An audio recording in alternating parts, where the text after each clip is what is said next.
Coming up on First at 4, a new flood monument is unveiled in downtown Hazard. We'll take you there live. Plus, former President Trump is once again indicted by special counsel Jack Smith for allegedly trying to overturn the 2020 election. Details on the slimmed down allegations. And we're seeing temperatures in the 90s. Some places at this hour seeing heat indices in the triple digits. We'll talk about that in a few minutes. Dedicated to Eastern and Southern Kentucky, this is WYMT Mountain News First at 4. Good afternoon, I'm Steve Hensley. First at 4, a new monument paying tribute to those who died as a result of the July 2022 flood was unveiled earlier this afternoon. WYMT's Amelia Lee is live in downtown Hazard. Amelia, walk us through what happened this afternoon. Steve, it's been an emotional afternoon for some folks here in downtown Hazard as this new monument that you can see right behind me was unveiled. And it's for survivors, or actually victims, of the flood in July 2022. So some of those survivors, friends and family, came out today to remember those lives lost 2 years ago. As family members and friends gathered to watch the unveiling at 1 o'clock, there were tears and hugs, as well as a time to remember victims of the flood. Rhonda Crawford's daughter, Rachel, designed the monument for the victims. Crawford tells me she and her daughter wanted every name included in this new monument, from every county, and even those who died after the flood. This includes Crawford's 18-year-old son, Mick, who died from a cardiac arrest during his efforts to help survivors after the flood. All 46 names that were lost during the flood.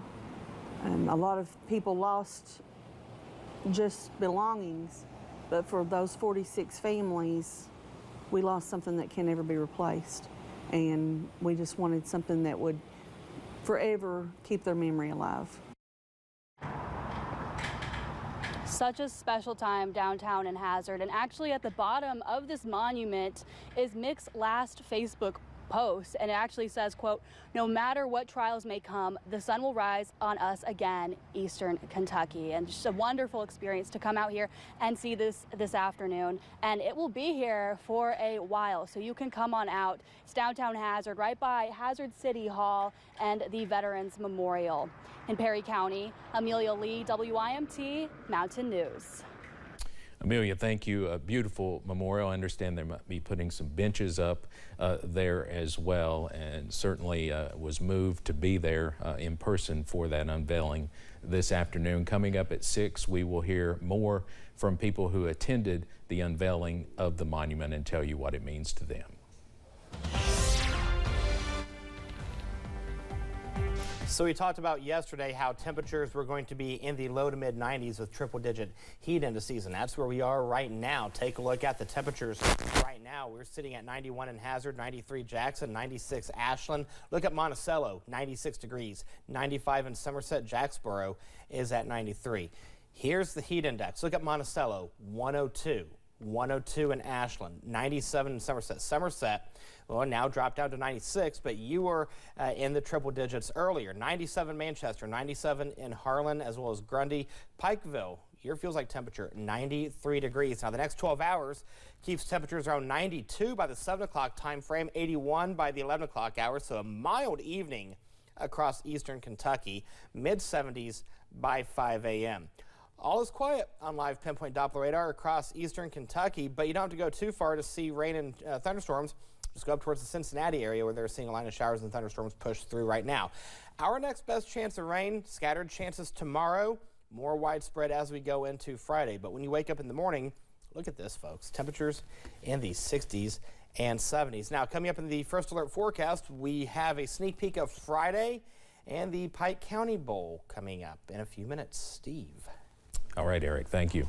In Letcher County, Congressman Hal Rogers and the Letcher Planning Commission hosted the Bureau of Prisons Director Colette Peters today. This is the first time in the nearly 20-year time frame of Congressman Rogers working toward building a federal prison in the county that a director of the Bureau of Prisons has visited the county.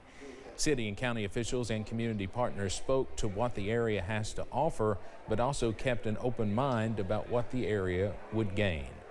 One of the things that sometimes gets missed is that you have the employment, at the facility, but you'll also have a lot of spin-off business that will come from the correctional facility being located here. The public comment period for the proposed prison closed on August 12th. We'll have more on what officials had to say about the area's readiness for federal prison coming up at 6. 2 people were hurt in a violent attack inside their home in southern Kentucky. London police were called about 11 o'clock Sunday night to a home on Heather Way. That's where they found the woman suspect in the front yard and the 2 homeowners inside with various injuries. According to an arrest warrant, police say Heather Manning broke numerous items inside the victim's home, owned by Joe and Judy Roberts, causing injuries to both of them. Police tell us today there are still a lot of unknowns. This is an ongoing and active investigation. We want to make sure that we do our due diligence to make sure that that all the appropriate charges are filed and that all the appropriate evidence is collected. According to the arrest warrant, Manning held a shotgun on the couple and threw Judy Roberts to the floor, causing injuries. Police also say that Joe Roberts was able to shoot Manning. Police say she did appear to have a gunshot wound when they first responded to the home. We'll have more about all this tonight at 6. Never before seen video has been released showing Nancy Pelosi responding to the January 6th insurrection as she's evacuated from the Capitol.